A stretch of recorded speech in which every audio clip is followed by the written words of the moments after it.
Um, so welcome, my name is David Sturman. I'm a senior policy analyst here at New America. Today we have Tricia Bacon, who's a assistant professor at American University. She did her PhD at Georgetown University. Before that, she spent more than 10 years at the State Department in various bureaus, including counterterrorism, intelligence and research, and diplomatic security. And we're here to discuss her newest book, Why Terrorist Groups Form International Alliances. And with that, I'll turn it over to her to give a short presentation. I'll ask some questions, and then we'll turn it over to you for Q&A. Thanks. All right. Good afternoon. I'm glad to be here today. I did a book talk a couple of days ago at the National Security Agency, and when you immediately go in, they do your fingerprints, and they ask you all these personal questions, and then the last thing they said is, will you enter your weight in the keypad? And I had to ask myself some real serious questions about whether I would lie to the NSA or not. So already I feel like this book talk's going better. Let's just put it that way. No, thanks a lot for coming today, and I'm glad to get to talk about this book, which is really the culmination for me of almost 13 or 14 years of looking at these questions. And I think even though I started looking at them a number of years ago, it still remains a really relevant piece of how we think about the terrorist landscape. It was even put into part of the US counterterrorism strategy as early as 2003. That one of the things we were trying to do is break the relationships between these organizations so that the threat would be more manageable. And if you think about it, the terrorist relationships have really defined our counterterrorism approach since 2001.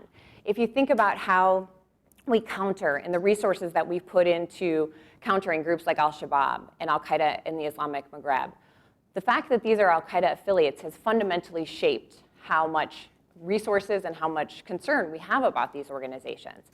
Even if you think about Afghanistan, the role of terrorist alliances is pretty prominent. One of the reasons we remain so committed to the mission in Afghanistan is in part because the Taliban has not been able or willing to relinquish Al-Qaeda as a partner. And we see this repeating itself with the Islamic State today. If you think about there being even a particularly brutal insurgent group in Afghanistan that was Uzbek, Pakistani, and Afghan, and that was basically trying to challenge the Taliban and counter Kabul, would we be concerned enough about that organization to use the mother of all bombs if it wasn't one of the Islamic State's allies? The answer is probably not. So these relationships are still very much shaping how we think about the threat today. And the US response is not without basis. There's a lot of reasons to be concerned about terrorist groups that have allies. There's a body of work that shows that terrorist groups that have partners tend to be more lethal, they tend to be more resilient, they tend to be able to survive longer and recover from major setbacks. They're more likely to seek weapons of mass destruction. So terrorist groups with partners are indeed a significant threat. And it's in part because groups can get really important things through these relationships. They can get, of course, centrally, especially in contemporary times, they can get improved cachet. They can get improved reputation. And that can translate into very tangible resources, like money and recruits. They can acquire new operational skills. They can even become more efficient or more effective at things that they're already doing. They can get tangible resources or access to specialized resources. And one thing that is also sort of intangible and is hard to necessarily quantify is that they can realign themselves, especially when their original cause begins to wane in terms of its resonance. They can share best practices and lessons learned. In the Bin Laden documents that have been declassified, we see them trying to do this with drone attacks. We see Al-Qaeda Central trying to give guidance to its partners about how to avoid the same fate, for example. They can better withstand counterterrorism pressure, especially if they can offer each other things like safe haven. And they can also improve their position vis-a-vis their rivals, which of course has been a central part of what we see in terms of the Islamic State's alliances. And when you map out terrorist alliances, which some of my colleagues at the University of Albany did, I think maybe 4 or 5 years ago, so this doesn't include the Islamic State.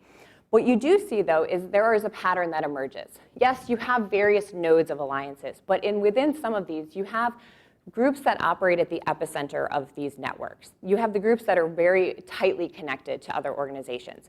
These are the groups that are disproportionately involved in alliances and are obviously disproportionately desirable allies.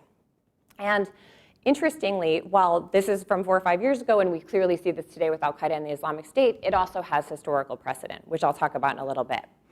But before I go any further, I want to clarify what I mean by alliances, because I have found when I talk about this topic that can sort of trip people up sometimes because they're thinking about NATO.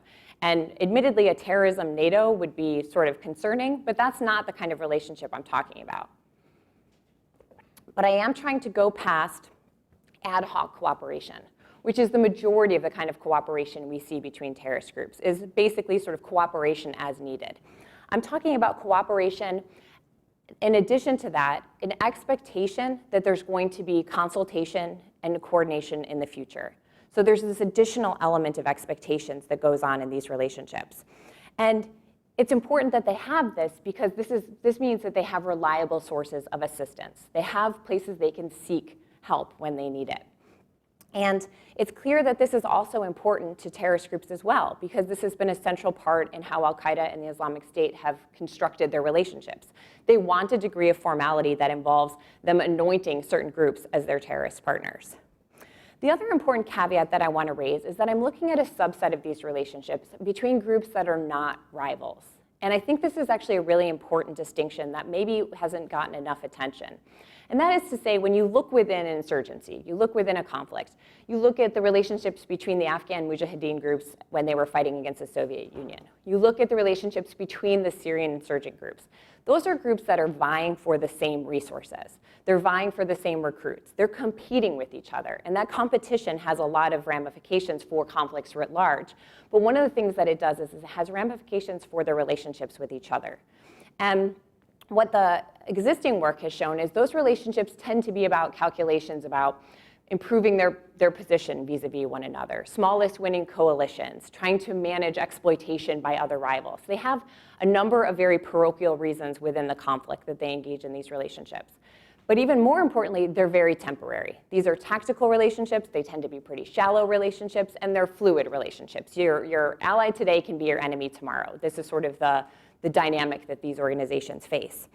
But when you're talking about non-rivals, those are groups that are not in direct competition with one another. It's groups that are not using essentially the same political markets, where they're trying to get the same recruits, they're trying to get resources from the same pots of money. They're not facing each other directly in that kind of competition.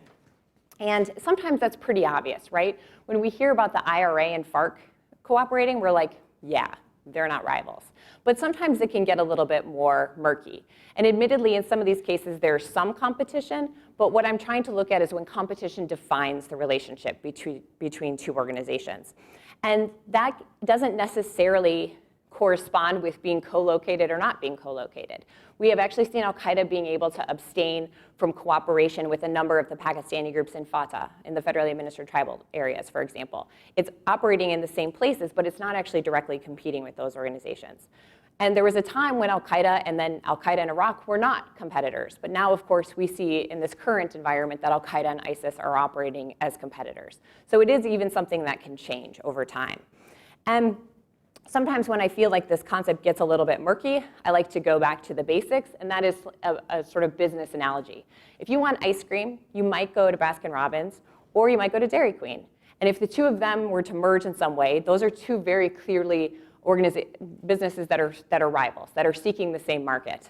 But when you think, I want something sweet, but I don't know what it is, you might go to one of those Dunkin' Donuts and Baskin-Robbins places. And there'd be a lot of delightful things that you could select from there, but they would be different commodities that they're offering. So those are not rivals, they're complementary. So those are the kinds of relationships that I'm the most interested in.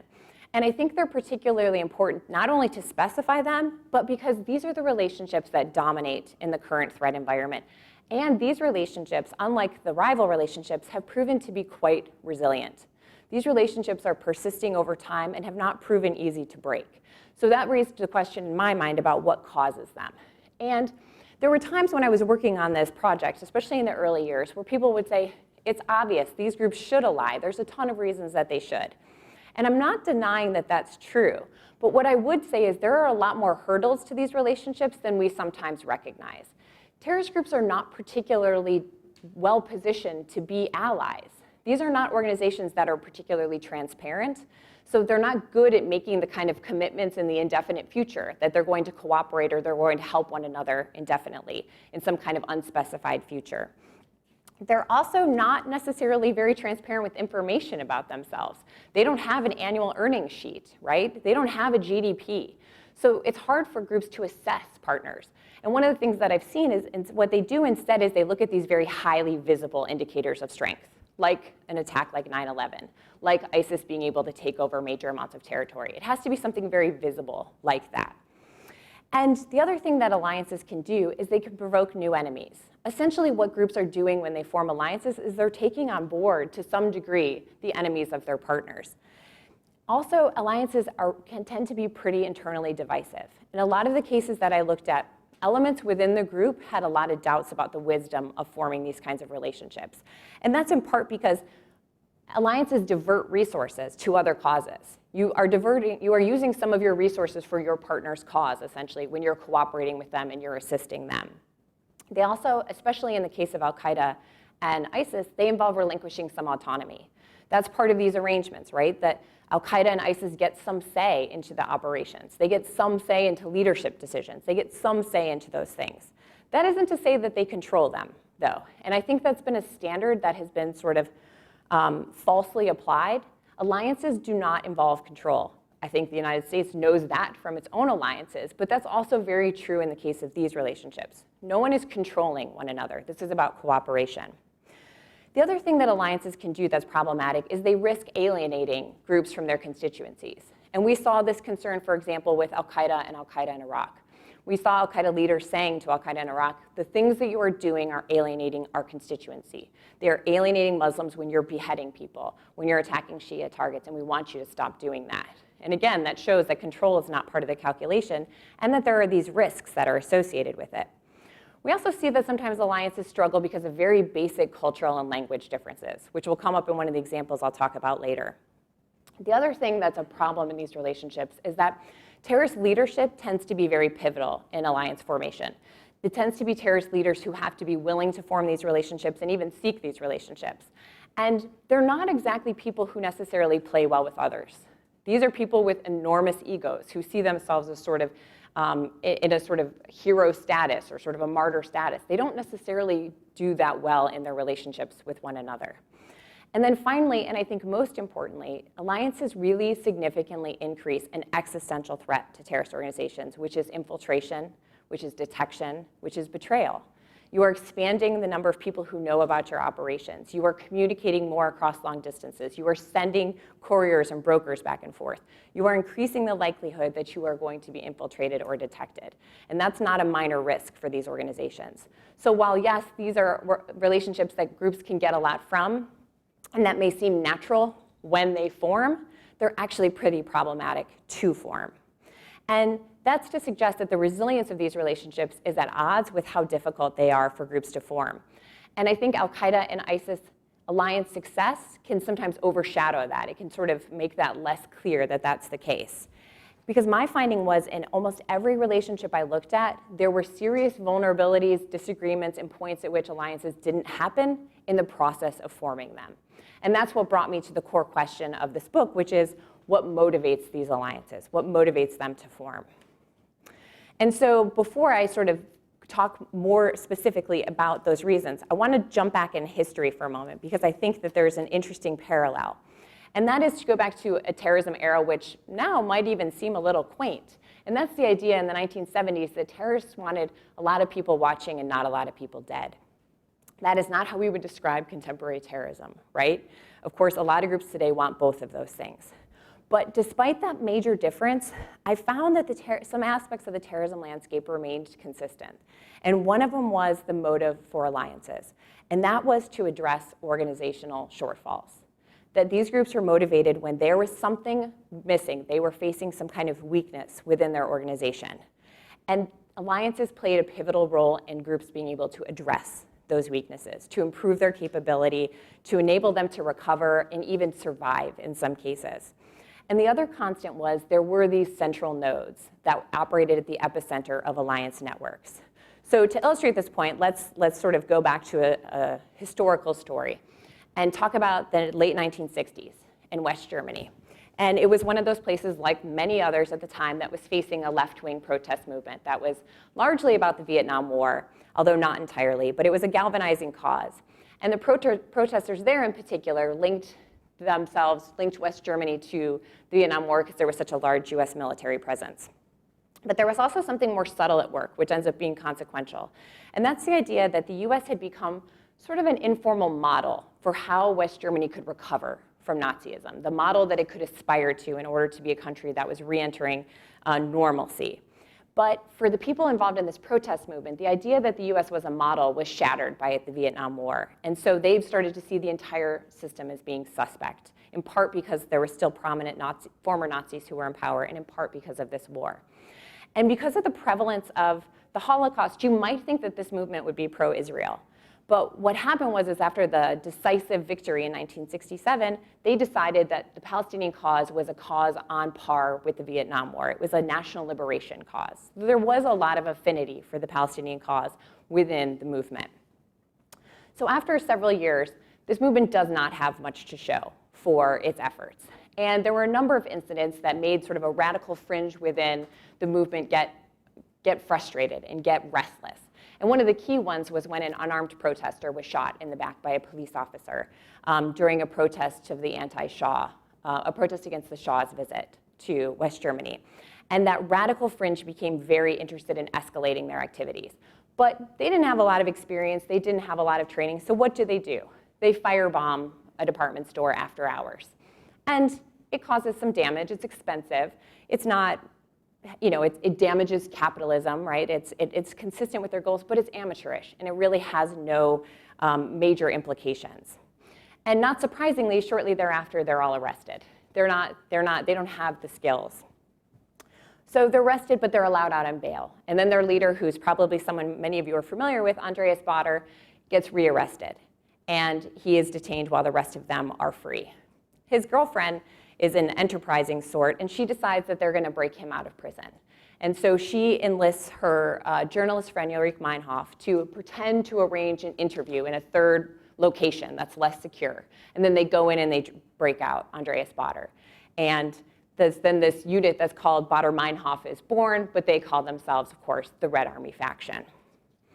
And they're ready to, now that they're all free, escalate their activities. But what happens? They realize, okay, we firebombed a department store and we're immediately arrested. We don't have what it takes to undertake the kind of campaign we're seeking to take. So they don't have weapons, they don't have training, and there's a manhunt already underway because of the breakout of prison.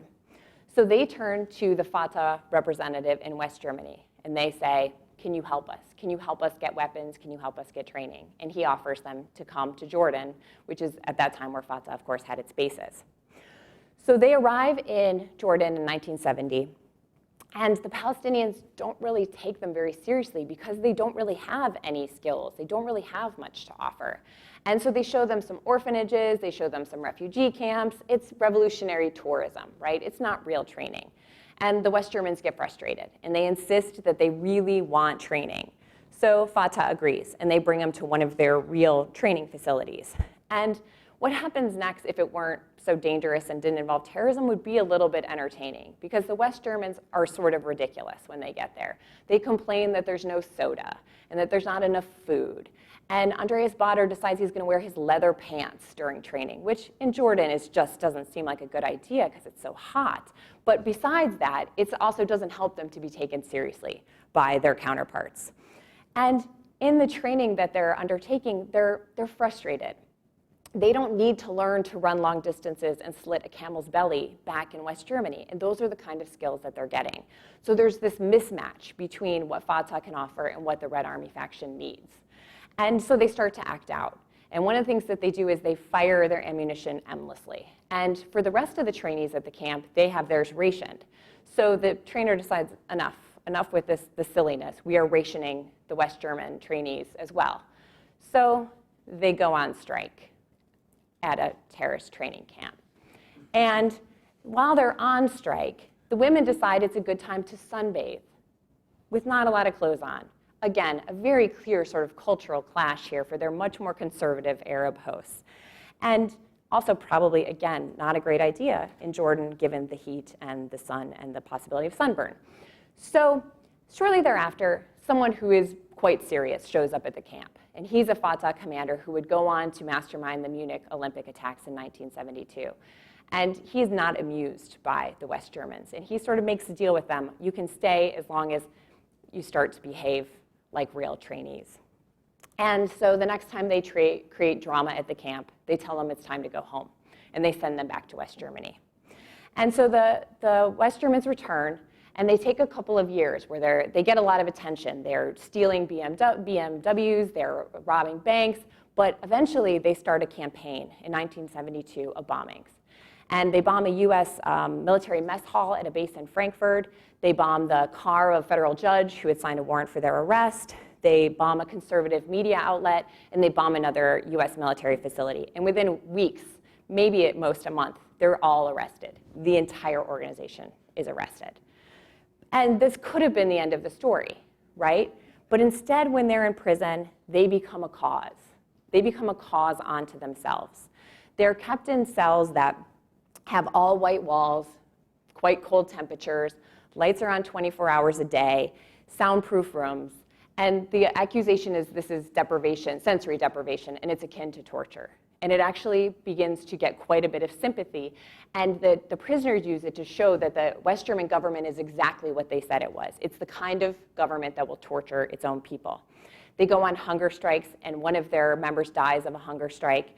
And so there's this fuel, they're adding fuel to the idea that they're being tortured and mistreated.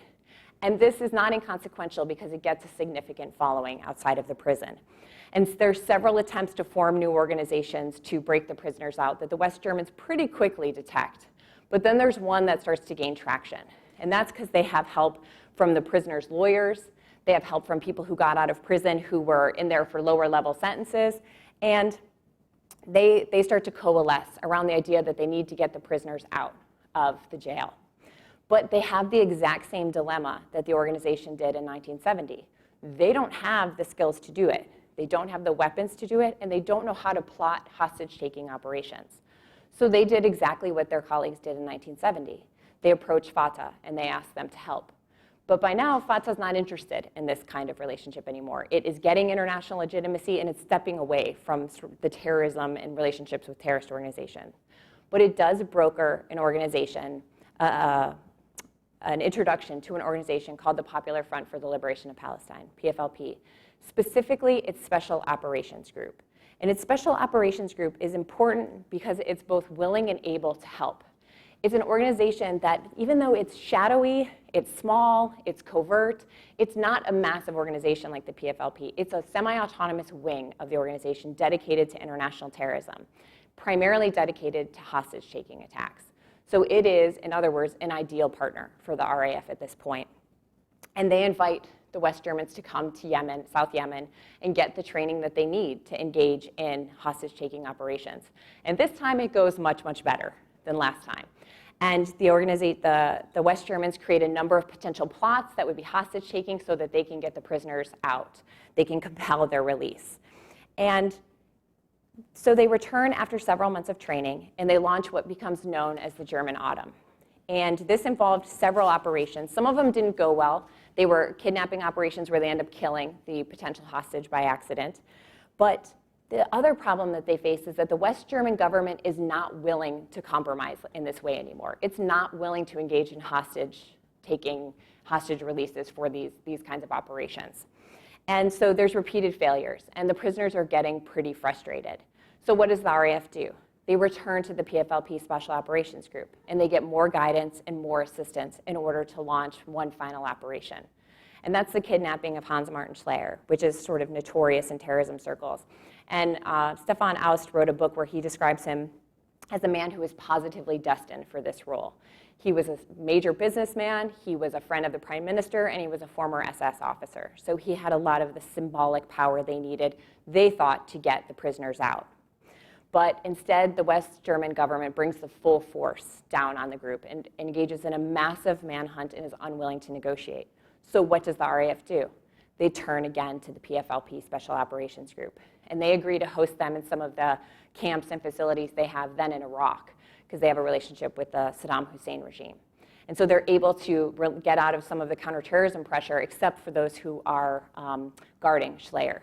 But then the PFLP Special Operations Group takes it a step further, and they say, we'll conduct a hostage-taking operation to add to the pressure.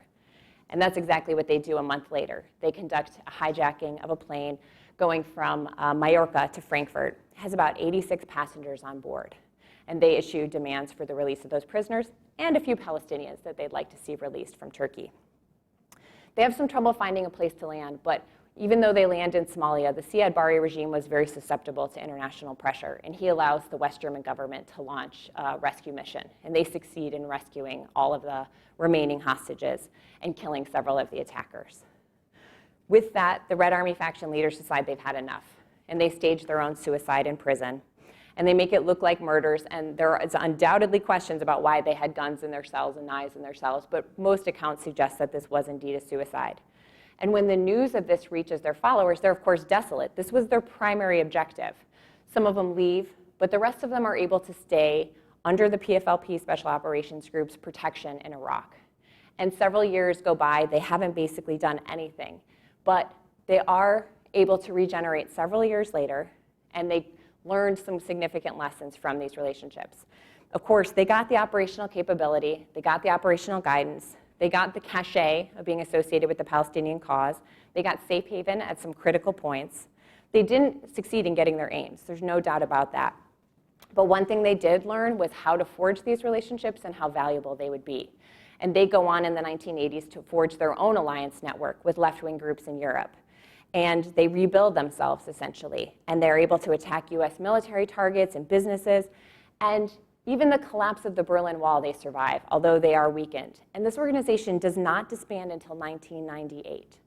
From the origins that I told you about to 1998 is actually sort of an extraordinary thing. So why do I tell you this historical case? It's even in a time when terrorists wanted a lot of people watching and not a lot of people dead, this shows how dangerous these alliances were, and they can be. They allowed the group to survive at several points when it may not have been able to survive on its own. And it also improved their capability and allowed them to last for decades.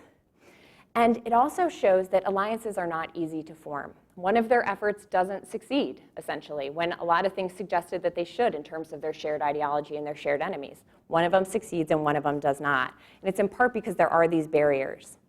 And the other thing is that it exemplifies the pattern that I talked about, where you have these central nodes within the terrorist landscape that are very well positioned to help other organizations, which of course we are very aware of now. And they can provide training, resources, and association with a revered cause.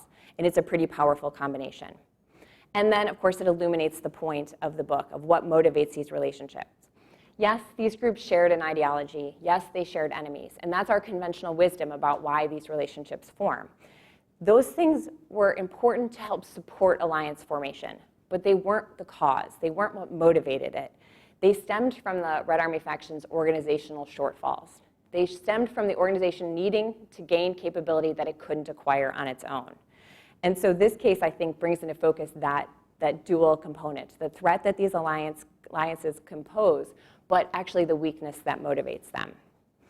And admittedly, in contemporary times, we don't have a ton of terrorists wearing leather pants, and you can get soda anywhere, and all those things are different.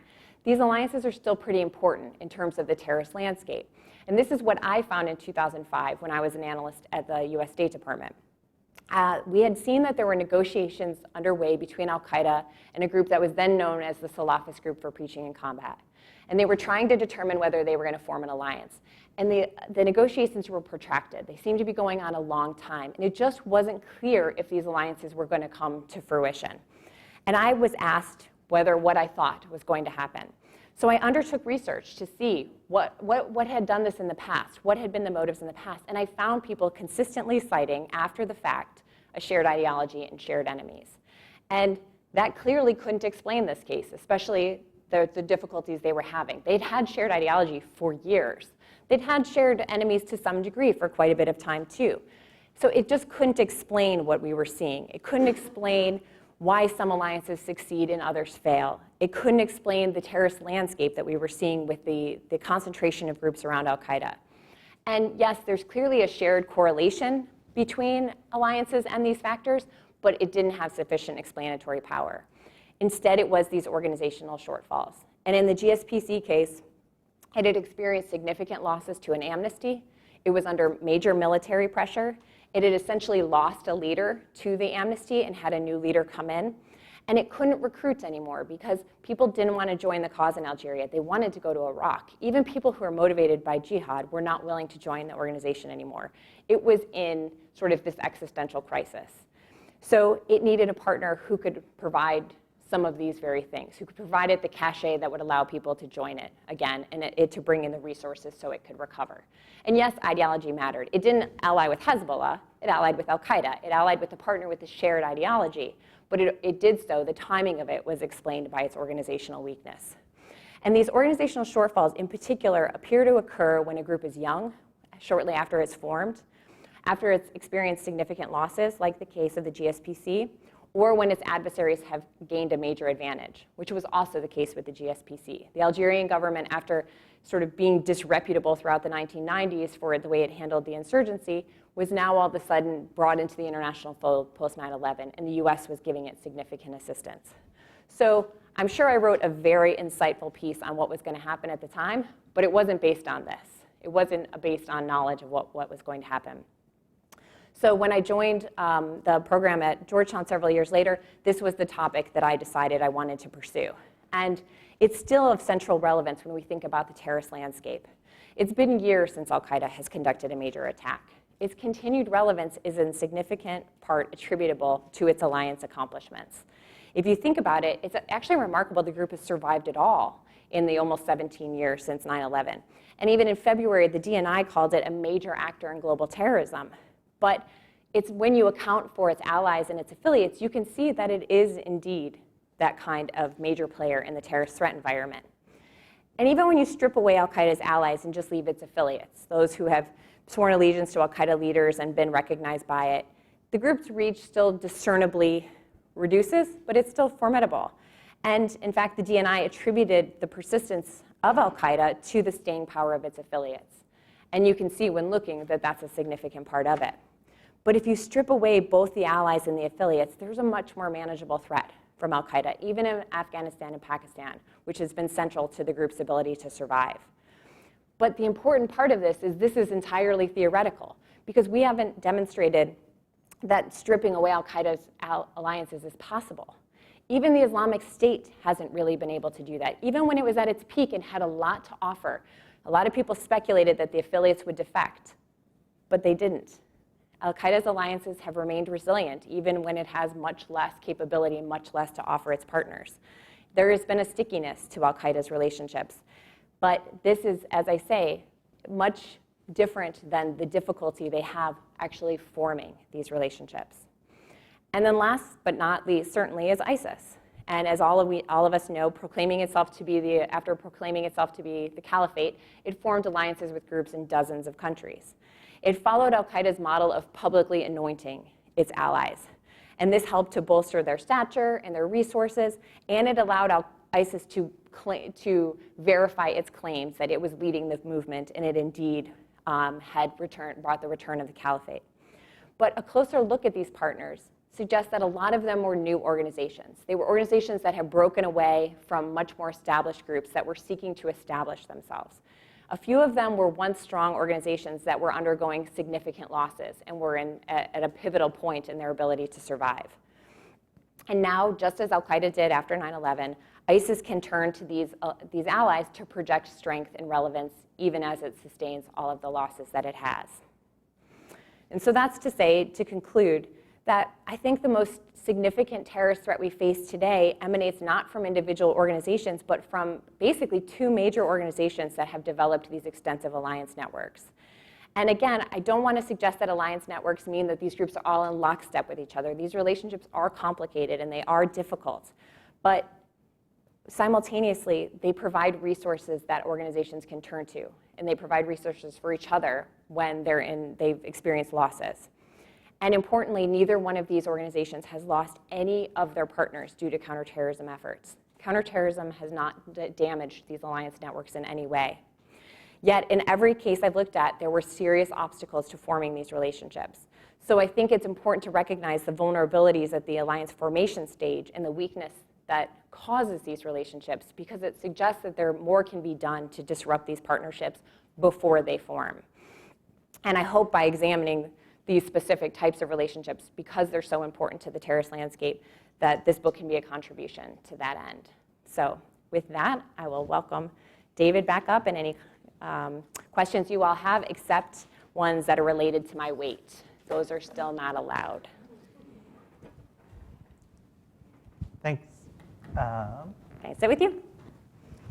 So one of the, I think, core sort of insights and points that you described is the alliance formation really comes from the sense of weakness and seeking something the terrorist group doesn't have. Is it your sense that that provides a policy lesson that because shared ideology is not driving of the alliance reaching out, but sort of a shaper, that actually applying strong counterterrorism pressure in cases of jihadists, but not connected or loosely connected to the alliance structure, can actually be counterproductive? My sense would be that it can be counterproductive to prematurely claim that groups are allies. Because in so doing, you're essentially allowing the groups to get the benefit of the alliance without actually undertaking it. So I think we have to, from a counterterrorism perspective, you have to be pretty cautious about declaring groups as allies before the alliances are solidified. Because up until that point, there are all these vulnerabilities that can be exploited. And so I think that there is a window of important time to exert pressure when the alliance efforts are underway. And I mentioned in the case that I looked at back in 2005 that yes, there was intelligence indications that this relationship formation was underway. But oftentimes it's not a secret. This is part of what they're doing. They publicly make statements towards each other. They publicly claim affiliation. They publicly declare the importance of one another's cause. These don't tend to be covert, although they can be. In contemporary times, they've often been pretty overt. And so there is that window, especially valuable in part because it's before either of the groups have gotten the main benefits of the relationship, at which point both of the organizations are stronger and they are more formidable at that point. So I think that's what it suggests, is the need to concentrate counterterrorism pressure at that point of alliance formation. So it seems that you described how weakness drives this reaching out. What drives the acceptance or the hub to accept allies or seek allies? Is that also sort of a mirror weakness that they're getting something, or are they motivated by other explanations? It's interesting because it's also weakness, but I would say it's a different kind of weakness. And it's in part in the case of Al-Qaeda and ISIS. In both cases, these were very organizationally ambitious groups, right? They sought to not just be strong organizations. They wanted to be the vanguard of the movement. And in order to have that role, they needed allies. So there was essentially an organizational weakness, but not the same kind that the satellite groups were experiencing. In the case of the PFLP, because its sole mission was international terrorist attacks, when it became more and more difficult for the group to execute attacks because their operatives were being detected, these alliances allowed them to expand their operational reach because they were able to use these organizations to conduct operations. So that these groups too have a vulnerability that they're seeking to address with these relationships, but they're coming at it from a position of greater strength than the satellite organizations. And in a way, I think of the hubs as akin to state sponsors without sort of all the baggage that comes with allying with a state, and all the coercion that a state can put on an organization, and sort of the compelling and the punishing. It's sort of a state sponsor light. In all of these cases, the groups for at least periods had significant territory they could use to host other organizations, to hide other organizations. So they had a lot of the same qualities as a state without necessarily some of the drawbacks that come with a state-sponsor relationship. So I actually was about to ask you about that. Oh. Do you find in sort of the state sponsorship, there's a lot of discussion, not just of sort of alliances, which are often put on the high end of sort of cooperation, but of sort of a lower end or perhaps less equal interaction, sort of proxy groups. Do you see that terrorist organizations and hubs are also either establishing or trying to develop what might in sort of the state context be described as a proxy rather than an alliance partner? I think that's probably been more prevalent in the case of ISIS because some of its partners have been so much weaker. They've been, at least at the time of alliance formation. And ISIS also seems to have demanded that groups relinquish more autonomy than al-Qaeda did. So it has a little bit more of that power dimension to its relationship. And though there was a little bit of a hierarchy between al-Qaeda and its partners, in a lot of cases, they were closer to alliances of equals than in the case of ISIS and most of its partners. So there is more of a sort of a proxy. But the trouble with the term proxy is I think it invokes the idea of control. It invokes the idea that you can sort of get a state or another entity can get an organization to do something. And maybe that's just sort of an association with proxy that in reality is rarely the case, but I think that's the part of it that makes me sort of hesitate. Mm-hmm. And interestingly, the state relationships have been problematic in the terrorist landscape. Terrorist groups tend to have been reluctant in a lot of cases to ally with groups that are proxies for a state unless they have the same proxy. And we saw this probably the most clearly in Pakistan, which meant that after 9/11, the groups that were closest to the Pakistani state were considered sort of problematic partners. And the most prevalent, if you look in the bin Laden documents, there's discussion about whether to ally with Lashkar-e-Taiba, which was an organization that could have brought al-Qaeda a lot of resources. It had the safe haven al-Qaeda needed in Pakistan. It's an incredibly powerful organization, but it wasn't an organization that al-Qaeda thought it could trust. And so that component of it, even though they attempted more cooperation post 9/11, ended up sinking the relationship, in large part because of Lashkar's closeness to the Pakistani intelligence services. So the state relationships can be a little bit of a mixed bag, especially if the allies are not sort of associated with the state as well. So how much do states themselves structure these alliance structures? I know in the sort of case you presented and the left-wing terrorism of the 70s and on, there were a lot of accusations that the reason they all have an alliance structure is the Soviet Union or Cuba or other groups are crafting it. Is your conclusion that that's not correct? They sort of formed it themselves? Or? I didn't see instances where states were crafting these relationships. What I saw was that states were enabling them. And that was in South Yemen, the PFLP was able to host these organizations and train them. In Iraq, it was able to bring in the Red Army faction operatives when they needed it. For al-Qaeda in Sudan and Afghanistan, it was able to host these organizations. And what those periods do as much of anything is they allow for instances of cooperation that can build into an alliance. They provide that foundation of interactions that allow groups to trust one another and to build relationships. So essentially, the states were enabling, the state sponsors were enabling these relationships by allowing that kind of autonomy to terrorist organizations, less so in the ISIS case, but in those other cases, but they weren't crafting them. They weren't dictating them, and they often had less control and say over them than they would wish. Do you need territory to be a terrorist alliance hub, or are there alliance hubs that operated without a meaningful territorial base? The territorial base, I think, was the difference between major hubs and what I would almost call sort of minor hubs. You could have several relationships like the Red Army faction did without that kind of territorial control. But to build these massive alliance networks, their territory did tend to be a big part of it, in part because of the ability to engage in that kind of cooperation. Though interestingly, it was post 9/11 that al-Qaeda was able to get organizations to take on its name. It wanted that to happen pre 9/11. It wasn't able to persuade many groups to do that. So it wasn't until after it lost territory that it was able to form some of those relationships. But having said that, I think its pre 9/11 ability to cooperate with other groups helped to underpin those subsequent relationships. So they're not entirely independent. Where, based on your sort of findings of alliance formation, do you fall on the debate over whether al-Qaeda and ISIS can ever come back together in any form? That I think is a really interesting question, and it's one of the reasons I wanted to emphasize the issue of rivalry at the beginning. Because when al-Qaeda formed the alliance with Zarqawi's group, they made a deliberate decision they weren't going to be rivals. Zarqawi sort of abdicated that and said he wasn't going to compete with al-Qaeda.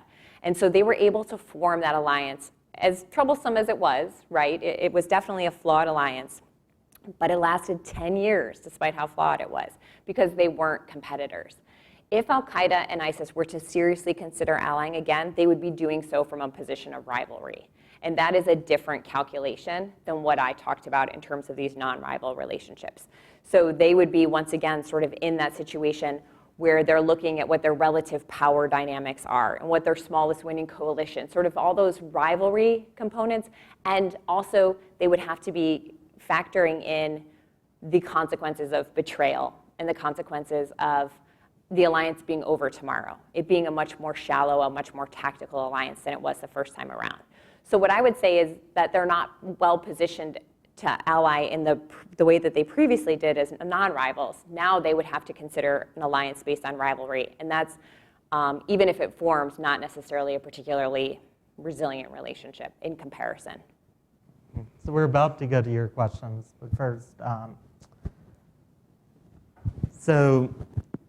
how porous are these ideological barriers to the alliance formation? You mentioned they're not the cause, but they sort of shape who people align with. Were you seeing cases of one ideology ditching the ideological motivation to pick up a competitive advantage through alliance with a ideological competitor, or one that's not a competitor but just doesn't fit into the ideology, or also criminal and other non-ideological groupings? With the non-ideological groupings, what I tended to find is those relationships didn't reach the threshold of an alliance. Those were they would engage in cooperation. It would be ad hoc. I'd give you weapons. You would pay for the weapons today when I gave you the weapons. Not I'm going to give you weapons, and then when I need something later, you'll give me what I need later. They tend to be more transactional, whereas the alliance relationships don't necessarily have the immediate transactions associated with them. In terms of the rigidity or the flexibility of alliances, that was one of the interesting things that I found, which was it tended to correspond with how flexible or rigid groups were about their ideology in general. There were groups like the Shining Path that didn't ally with anybody because there was this ideological rigidity. We don't see the Lord's Resistance Army allying with other organizations. There's an ideological rigidity there. And of course, some of that's the availability of partners. Sunni jihadist groups and Shia jihadist groups have some selection of partners right now, whereas there are other groups that there aren't as many ideological options. I think that there was a secondary potential partner selection and potential sort of binding of partners, and that was common enemies. I would say that it was not to the same degree as ideology, that there was a clear preference for ideological partners, but there were instances, of course, when we look at groups like Hezbollah and Hamas, where there was a crossing of ideology. Although when they made that crossing, the Shia-Sunni sort of divide was not as intense as it is now. I mean, even Al-Qaeda cooperated with Hezbollah in the 90s, right? There was a period where that wasn't necessarily as salient as it is now. But in that instance, they cooperated, and then they sort of decided, like, oh, this is ideologically too uncomfortable for us. So common enemies were very much a secondary potential partner selection criteria, but ideology was by far the more preferred one. Thanks. So we're going to take your questions. We're live streaming, and it's on the record, obviously. So please introduce yourself and your affiliation. Wait for the mic to come to you. Otherwise, the live stream won't pick you up. Let's start in the front with these.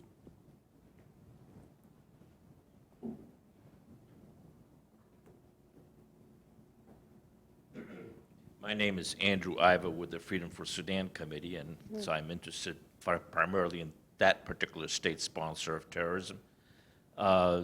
In a few years ago, it was known, according to my sources in Sudan, that there were a number of training camps for people like Boko Haram, AQIM, people along the whole Sahel strip of Africa used to have camps around the Khartoum area. In recent years, I've been able to get no confirmation that that still continues, and there does seem to be an administration trend right now to take Khartoum or off the state sponsor of terror list.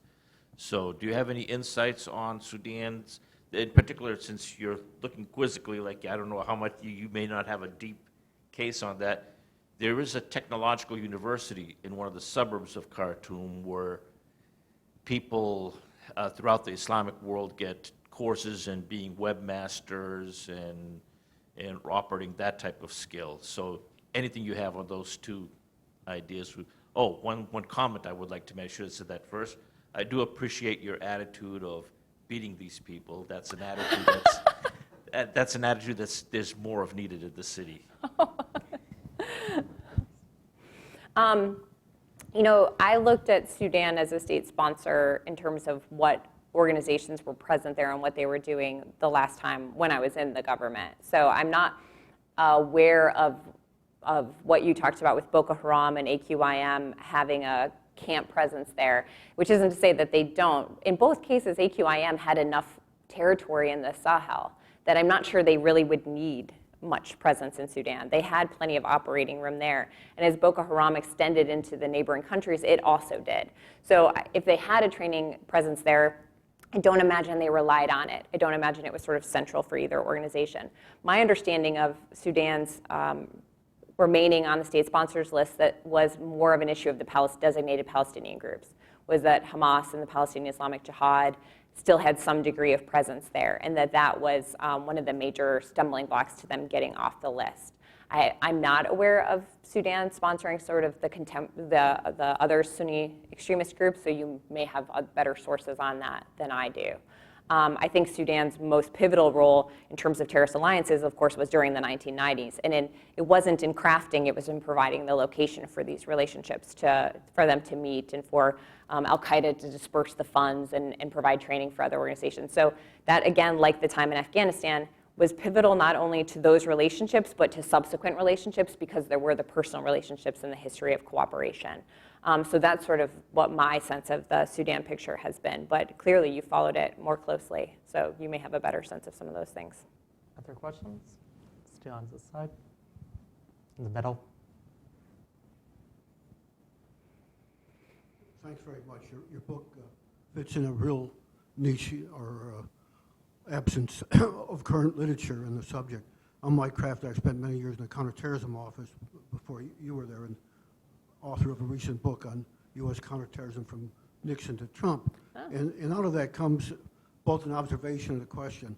Back in the so-called old days, there's some technical cooperation. For example, the remote-controlled bomb that the IRA used to kill Lord Mountbatten. Mm-hmm. Supposedly the technology came from the Palestinians, maybe through the Germans to the IRA. And so there's that kind of technical cooperation that goes way back, even though the groups were geographically disparate. Mm-hmm. Is there something equivalent going on now, for example, in the use of the internet for recruiting, et cetera, or advice on how to handle financial flows? Maybe as a case study, could you describe the relationship between Boko Haram or one of the Philippine groups, how that works with the so-called major groups, how it developed in the history of it? I think that's exactly right when you talk about the historical cases. There's not only just the direct relationships between two organizations, but then the relationships that the other groups have that they can exploit. And so I also heard a lot. I think in their time, in the period of the 70s, some of the Palestinian groups like PFLP, like Fatah, were essentially the equivalent of al-Qaeda and ISIS in terms of their alliance networks. I mean, there are obviously differences, but in terms of their relationship forging capability, that they had a lot of those same, the cachet of the cause, their ability to provide that kind of technology. I think there's a lot of really interesting parallels there. They were sort of the pioneers of a lot of these relationships. And I get the question about the internet, in particular when it comes to terrorist group relationships, quite a bit. And I guess my reaction to it is, yes, that's a source of important information, and maybe it negates the need for the same level of cooperation, like maybe the RAF, if had there been the internet back in the day, would have been able to create some of their own devices and they wouldn't have needed a partnership. But having said that, a relationship that relies on the internet really falls into that category of creating risks of infiltration and detection. And that's sort of the flip side of it that they're constantly having to grapple with.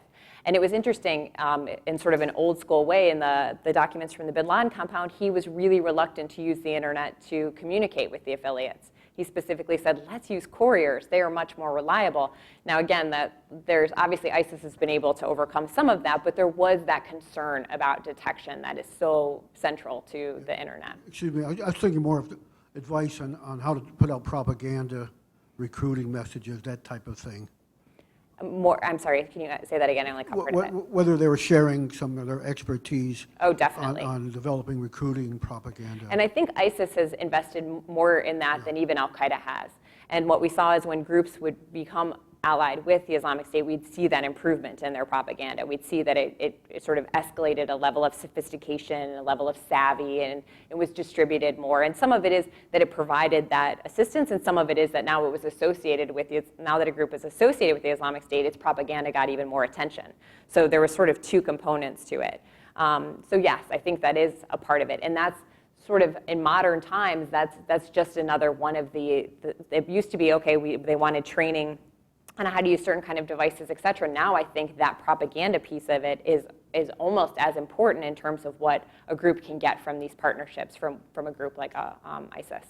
Following up on this question about the internet, you discussed sort of this issue of will the internet further alliance creation.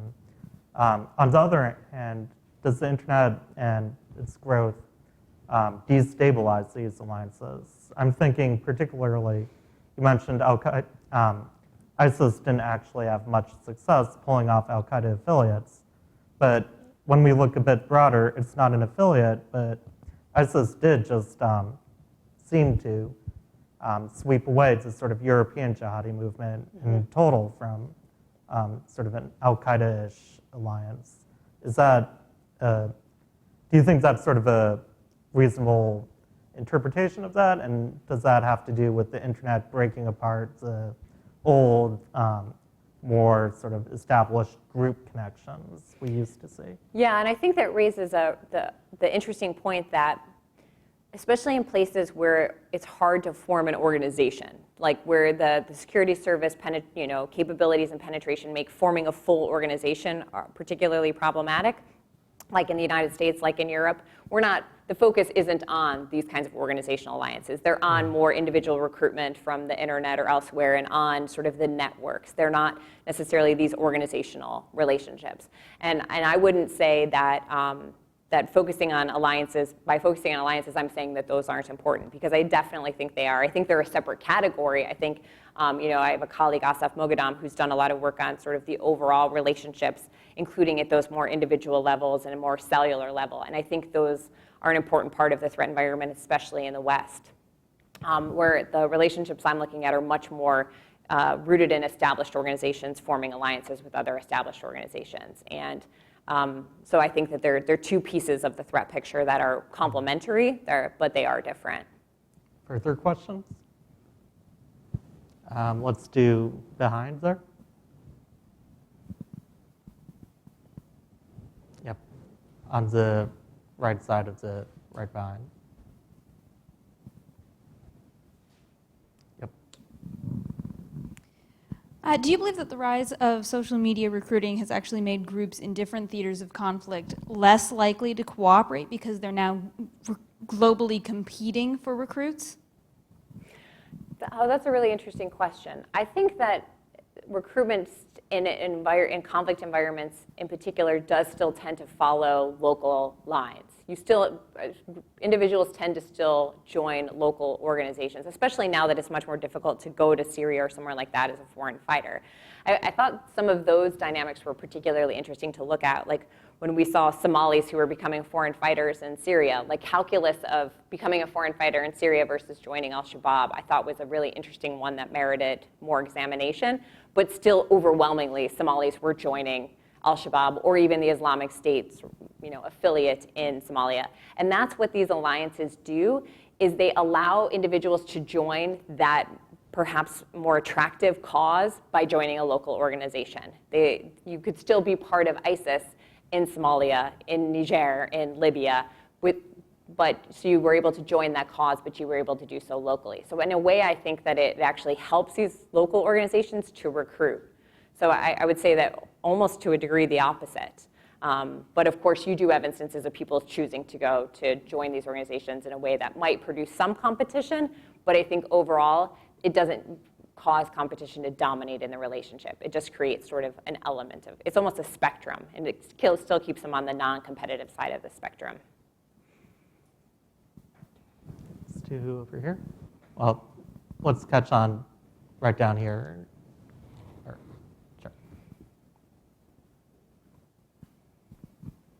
Jeremiah Young, New America, Muslim Diaspora Initiative.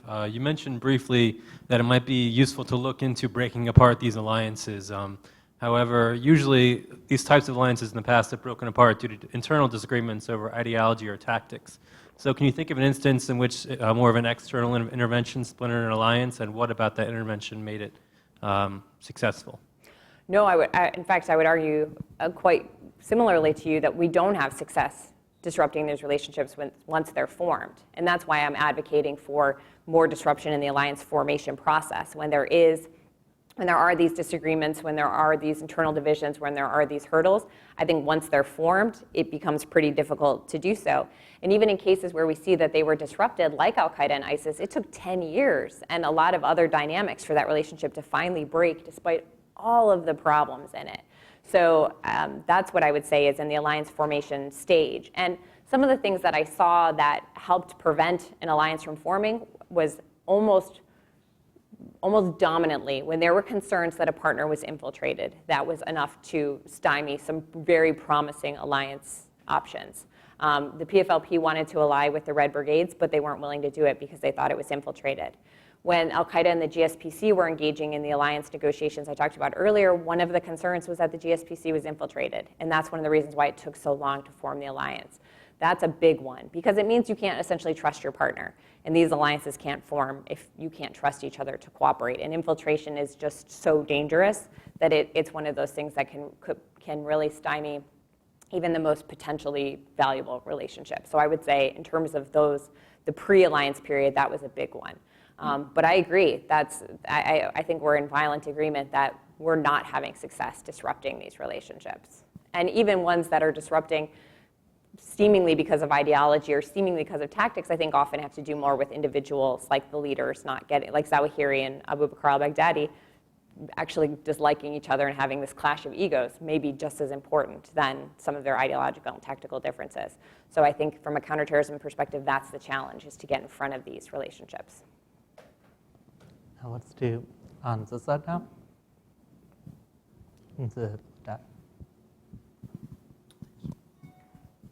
Hi, my name is Peter Syrian. I'm from the Russian Embassy. I got the following question. Taking into account that ISIS is now almost defeated in Syria and Iraq, and a lot of fighters are moved into the other regions, and first of all to Afghanistan. So the ISIS is gaining ground, especially on the north of Afghanistan. Mm-hmm. In this regard, what do you think about the possible relations between ISIS and Taliban? Mm. Will it be cooperation some kind, or they're going just to fight for control? Because from my perspective, as far as I understand, ISIS is there, first of all, because of the drugs. Opioids. They lost almost all the income in Syria and Iraq, and they have to substitute it somehow. Considering the latest reports of UNDC, there is a significant rise of the drug production in Afghanistan, so that's one of the sources of financing. So the possibility of cooperation or fighting. Thanks. And I think that this is one of the instances that gets at when do rivals agree to cooperate. And I think that's very much where these two organizations are. They're in a rivalry with one another, and sort of their calculus about cooperation. It seems to me that the way it's broken down quite a bit differently in different parts of Afghanistan. In parts of Afghanistan, there's been local accommodations and even cooperation. In parts of Afghanistan, there's been violence directly between the two organizations. So I think it's interesting because in a way that rivalry breaks down the way that a lot of the conflict in Afghanistan does, which is at the local level. I think there's been concern in particular that there's been operational cooperation in attacks in Kabul, that the Islamic State's penetration of Kabul is such that it suggests that maybe they have some cooperation with elements of the Taliban. I think that it's hard to corroborate those kinds of reports, but it gets at this much more complex dynamic between the two rivals. I think it's unlikely they're going to form two organizational alliances, and if they did, it would be, as I said, very tactical, short term, and it would probably fall apart pretty quickly. Instead, I think what we're going to see is in the places where both operate, there's going to be these varying arrangements because ultimately, the Taliban can't afford to be meaningfully challenged by the Islamic State. So there's going to be a limit to how much it's going to be willing to accommodate the Islamic State in most of Afghanistan, unless there are areas where it feels that it's particularly advantageous to do so. So I think as organizations, it's unlikely that they're going to ally, but I think we could see local accommodations. We've talked a lot about the current sort of jihadist networks of alliances. Where do you see either remnants of sort of old alliance networks from different ideologies, the sort of left-wing Palestinian connection, similar ones, or future growing alliance structures that are now emerging that aren't jihadist in nature, but we should be worried that there may be a burgeoning alliance? I mean, that was one of the reasons why I wanted to look historically at the left-wing groups, is I didn't want to just look at jihadist groups and be able to explain those relationships. I wanted to see if there were sort of historical consistencies over time, and was glad, from a understanding this relationship standpoint, that I did see that there were these commonalities. And I think we did see them periodically perk up in places like the IRA cooperation with FARC. That was sort of an old school left-wing cooperation that we saw come up in contemporary times. It's interesting, I haven't looked as much at the right-wing groups in my research, but my overarching sense is there aren't as many relationships within that ideology when you talk about non-rival relationships. And I'm not sure what the reasons for that are, and it sort of piqued my curiosity recently to look more closely at some of those relationships. During the 1970s, there was a lot of allegations of cooperation with Palestinian groups and right-wing groups. And what I found when I looked more closely at those is they didn't never really reach the threshold of alliances. There would be this kind of ad hoc cooperation, but it didn't really go as far as some people thought that it would. So it does, I think that these relationships tend to follow the ideological waves of the environment. And so whatever ideologies are dominant in the environment, you have a subset of groups that can work with each other. So I think that raises the question of what sort of the next wave of terrorism ideology might be, which is pretty hard to predict right now given how solidly we're in the phase that we're in. Do you have thoughts on the sort of group of arguments regarding emerging Shia terrorist networks in the Middle East and alliance structures? And I would say that when you look at the Shia structures, Hezbollah serves a pretty similar sort of alliance hub role. And in its case, it's doing so in collaboration with the state sponsor to a greater degree than any of the Sunni groups that we looked at. But Hezbollah, too, has been a resource for especially burgeoning Shia organizations, new organizations that are trying to establish itself. It's been able to help bolster the capability of other Shia groups. So it's essentially serving as that central node within the Shia ideological sphere. Any other questions? Let's do right next to you. Hi, Zach Todd, DoD OIG, and also an American alum. Hi. Do you make a meaningful distinction between insurgent groups and terrorist groups? And if so, are the strategies, tactics similar, the same for disrupting those alliances? What's interesting about that is when I looked at the relationships, I sort of looked at the relationships wherever they lie. In other words, if there were more specifically, I would say, classical terrorist organizations like the RAF, which were not insurgent groups, versus contemporary groups where you have a mixture of both. Groups didn't seem to make that many distinctions among them. The PFLP had sort of an insurgent component to it, but it was its terrorist wing that was forming relationships with other, often more narrowly terrorist organizations, but also broader groups like the Sandinistas, who, before they took power, had both terrorism and insurgency in their tactical toolkit. One distinction that I found, which I thought was interesting, is that there did seem to be a tendency with groups that had political parties to want to ally with other groups with political parties. Like that seemed to be one of the sort of tendencies of like units gravitating towards one another, which I thought was interesting. And maybe it's a function of legitimacy, right? It provides, when you ally with other groups that also have political parties, you both have sort of legitimate and illegitimate components to the organization. So that was actually the more sort of common distinction that I saw that I thought might be meaningful for understanding these relationships than the terrorism insurgent question. And then there was one on the far corner here.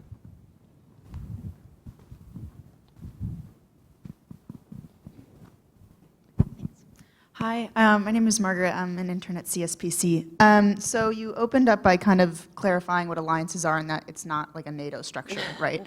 And so I guess my question is if you could talk a little bit more about how attack coordinating or ownership kind of takes on, particularly with like non-rival groups. If we see, you referenced that Al-Qaeda really hasn't launched a major attack in quite some time, and how maybe affiliate groups or alliance groups take into consideration how they're owning up to attacks or how they're trying to coordinate with Al-Qaeda. I don't know if that makes sense, but. Yeah, I think operational cooperation is both the hardest and the most important. And that was a consistent source of strife we saw, especially in the Al-Qaeda relationships, was which attacks to prioritize and against who. And you can see the back and forth in some of the documents where Al-Qaeda is saying, why don't you guys have a local truce so you can focus on the operations we would like you to focus on? And the allies were like, no, we're not going to do that.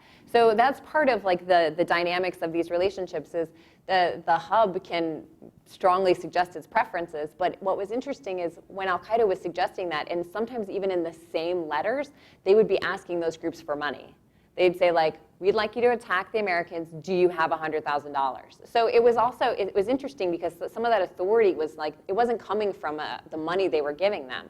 Or they were chastising Zarqawi for his behavior in Iraq and asking him for cash. So there's actually a very interesting dynamic into how they undertake this kind of coordination. So they can't really issue edicts that are necessarily backed up in the same way with money in those relationships, with Al-Qaeda anyway.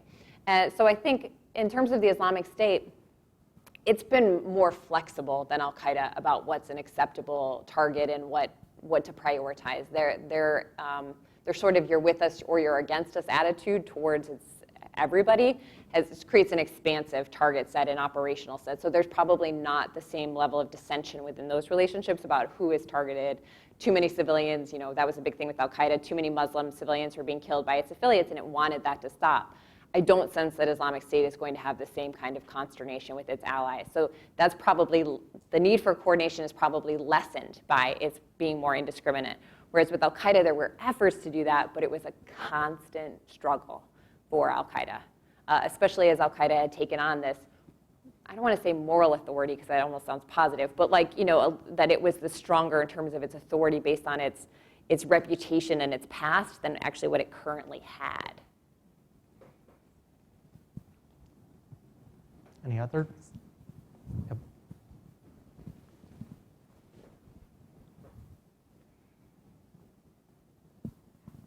Milton Honig. I've been interested in the diagrams, the network diagrams you had at the beginning. Do those have any analytical value in analysis of groups? For instance, one was a very strong node. It looked like proxy groups around it. Do these diagrams actually tell you something that's of value? When you want to analyze a group, let me know. Yeah, and I sort of deliberately didn't keep all the labels and stuff on it because I thought you guys would go blind trying to figure out what they all said. For my purposes, it was more to understand the patterns, but they were actually looking at additional elements such as lethality of attacks. And what you saw is that the size of some of the group's nodes in terms of like the big red ones versus the smaller was how lethal their attacks are. And what they were arguing, one of their findings is that groups that had these alliances were more lethal. And so that was one of the things that diagram originally communicated before I did violence to it. Let's do up here.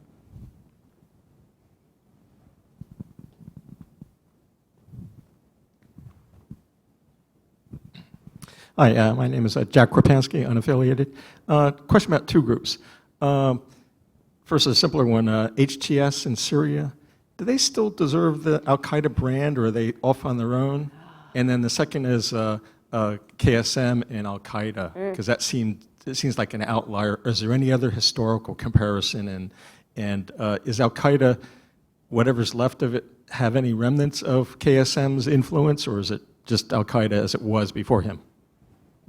Your question on HTS, you hit on a big fault line, I think, as you probably know, in the analytic community. I believe just a couple of weeks ago, the State Department updated the designation to include that and designates it as an Al-Qaeda, includes in that designation that it's an Al-Qaeda affiliate, is my understanding. And that created quite a bit of backlash amongst some of the analytic community that argue that that relationship is not equivalent to the Al-Shabaab, AQIM, AQAP, AQIS, that it's a much more complicated relationship than that. And one of the things I think that reflects is that Zawahiri is not bin Laden in terms of his ability to keep these relationships together. It does sort of suggest that alliance leaders may matter quite a bit for their ability to forge these relationships and keep it together. Zawahiri's now lost, if indeed they have lost HTS in the Syria sort of wing, that's 2 relationships that under Zawahiri's watch he's had trouble maintaining, which may suggest that he's not necessarily that capable. So my understanding is that it's not the equivalent of the other affiliates, but that there may be still some ties there. So that was the first. What was your second question? KSM. It's interesting because I often think of Wadi Haddad, who was the head of the PFLP Special Operations Group, as a KSM type. You know, that sort of operational mastermind that has an ideology but is not interested in talking ideology. It's sort of solely operationally focused. And I think he is of an era of his remnants and his influence on Al-Qaeda are largely gone. He occupied a very important space for the organization, and I'm not sure anyone ever really fully replaced him. You know, we kept killing all these number 3s in Al-Qaeda, which I'm not sure it would be correct to call him that, but that's certainly how he was thought of at the time. But in terms of being somebody who is as operationally ingenious as he was and as well networked he was with multiple organizations and with Al-Qaeda and sort of the space he occupied, he was a really important sort of broker. And I think that those kinds of individuals can have a disproportionate impact, but nobody has quite stepped back into that role the way that he had. And most of the people that were associated with him are locked up or no longer with us. So yeah, I think you're right that sort of his era has largely passed. How would you characterize was that a merger or an acquisition? It's not this alliance. No, and he didn't have an organization, right? He was a networked individual. He was actually sort of reluctant to be a member of an organization, right? It took Al-Qaeda a long time to get him to do the correct paperwork, right, to become part of the organization.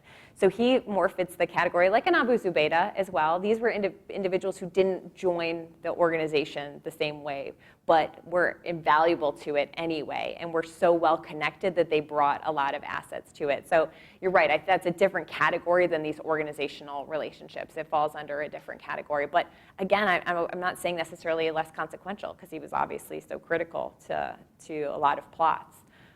So I think that's another dimension. So I want to give you a few minutes for any concluding points, but also want to ask you, you've multiple times stressed this point that we don't have a record of killing or destroying alliance networks once they emerge. But it seems that clearly some of these alliance networks aren't around in sort of this same way they were before. Why did they disappear, and is there any lessons to draw from that? And is it just the alliance networks?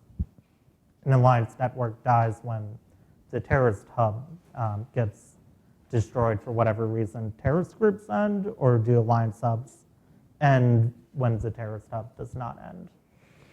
I think this is where there probably were some historical differences.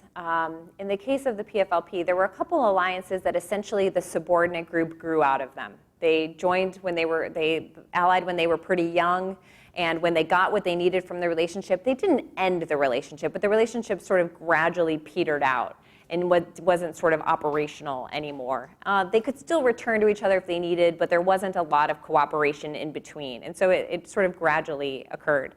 And then, of course, when the PFLP Special Operations Group leader, Wadi Haddad, was killed, a lot of the relationships went with him. It was very centralized around him as an individual, and his organization was centralized around him, and the organization sort of fell apart. That has not been as much the case. As I say, I think Zawahiri is a significantly less capable leader than bin Laden, and that has actually damaged some of al-Qaeda's relationships. But having said that, there, I think, is something about anointing a group with your name and anointing them as an ally in the very public ways that Al-Qaeda and the Islamic State have done, that it's an asset that's once given, has a more staying power. I mean, when the relationship broke between Al-Qaeda and the Islamic State, it was sort of such a significant thing, in part because of that, such a very public abdication of each other. It was so acrimonious because of that, the nature of the relationship. So a lot of these groups, they've become defined, even though some of them call each other other names now, where like Al-Shabaab, they didn't take the Al-Qaeda name, that very public sort of, this is our ally, and then publicly saying that we're part of this alliance seems to have a real binding quality to it. And I think that distinguishes contemporary relationships from some of the historical ones that I looked at, and that it seems to be much harder for groups to sort of take that public posture of breaking once they've undertaken that. And some people argue it's because it's the equivalent of the pledge of loyalty that leaders ask their followers to take, that's what leaders are doing to Al-Qaeda and to ISIS. And if they do that, they're sort of breaking a bond, breaking an oath in a way that could be very damaging to their own credibility. And that even came up with Abu Bakr al-Baghdadi. Was he breaking an oath that he had made to Al-Qaeda? Because if so, that would hurt his ideological credentials. So I think that component of alliances in contemporary times has contributed to how sticky they are. Well, thank you. The books are on sale outside if you'd like to pick one up. And thanks for this wonderful discussion. Thank you all very much for coming.